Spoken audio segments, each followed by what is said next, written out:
तहसीलों को सफलतापूर्वक संचालित करने के साथ साथ पिछले 4 वर्ष के दौरान 1,26,000 करोड़ रुपए का गन्ना मूल्य का भुगतान किसानों को सीधे उनके खाते में करने का काम किया है। ये प्रदेश के अंदर पिछले 4 वर्ष के दौरान प्रदेश के अंदर हुआ है। अगर आप 10 वर्ष का समाजवादी पार्टी और बहुजन समाजवादी पार्टी के कार्यों को अगर आप देखेंगे तो यह 10 वर्षों में भी इतना गन्ना मूल्य का भुगतान वे लोग नहीं कर पाए थे। यानी ये चीजें बताती हैं कि जो लोग आज किसानों के कंधों पर, भोले भाले किसानों के कंधों पर बंदूक रखने का कार्य कर रहे हैं, वे केवल गुमराह करने का कार्य कर रहे हैं। मैंने विधानसभा में 2-3 उदाहरण रखे थे कि कॉन्ट्रैक्ट फार्मिंग से संबंधित जो अधिनियम भारत सरकार ने पास किया है, यह अधिनियम बनने के पहले भी हमारे यहां कॉन्ट्रैक्ट खेती होती थी। झांसी के अंदर आयुर्वेद की सुप्रसिद्ध company Baidyanath group contract farming पहले से करता है।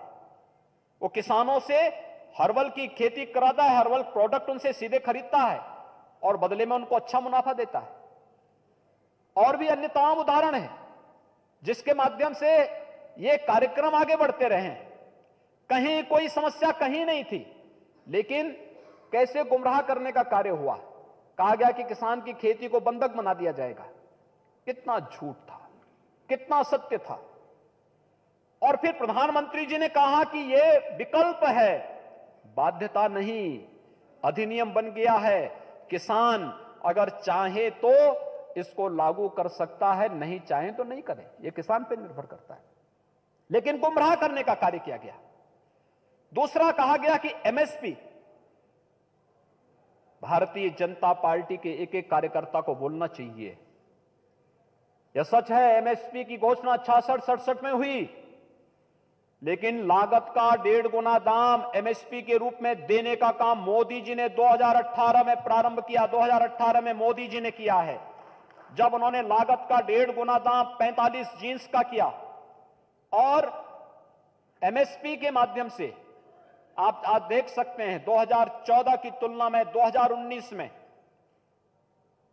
कितना दाम एमएसपी में वृद्धि हुई है, व्यापक वृद्धि हुई है।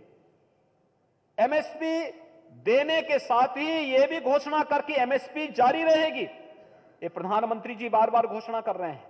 लेकिन उस सब के बावजूद गुमराह किया जा रहा है कि एमएसपी समाप्त करने की साजिश हो रही है। यानी ये विपक्ष गुमराह कर रहा है।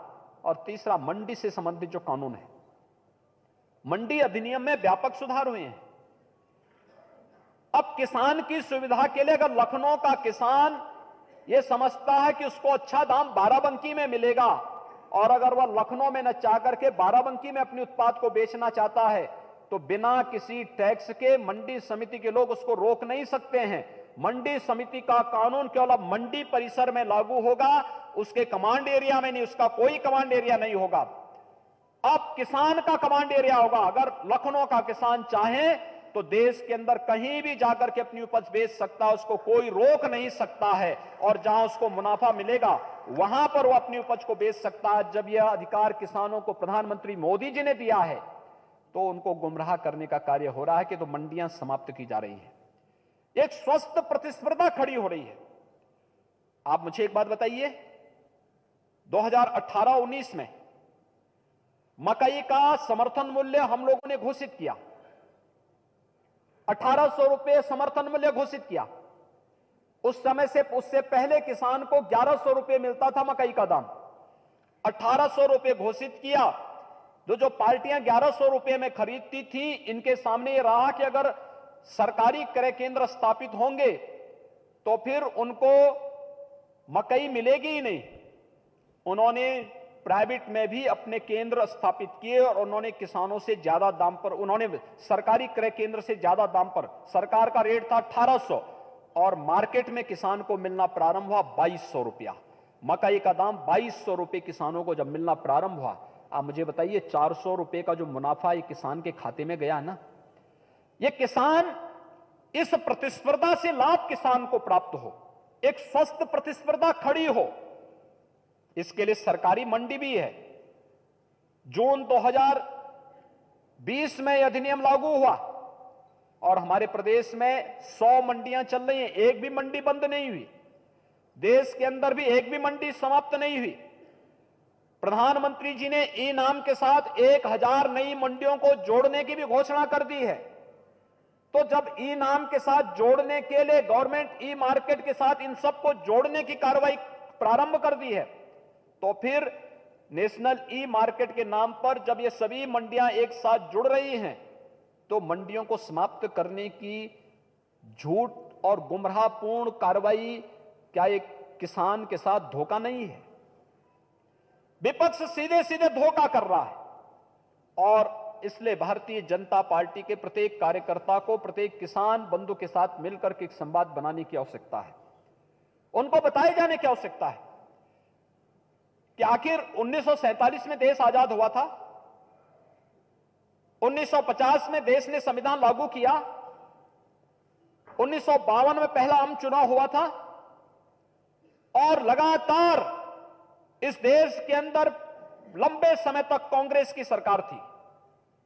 आखिर कांग्रेस ने देश के अंदर सॉयल हेल्थ कार्ड जारी क्यों नहीं किया था?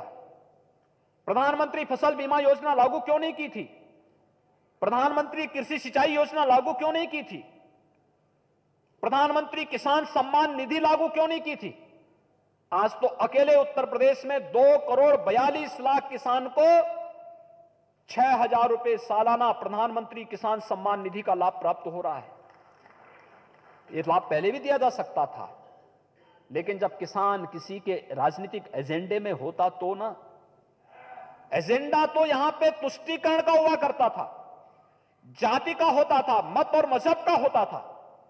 न किसान उनके एजेंडे में कभी था, न गांव था, न गरीब था, न किसान था, न नौजवान था, न महिलाएं थी। सबके साथ धोखा करते थे और सबके साथ धोखा करके केवल नारे के माध्यम से समाज को गुमराह करने का कार्य करते थे और गुमराह करने के बाद फिर हर बार नई घोषणा के साथ अगले चुनाव में आ जाते थे।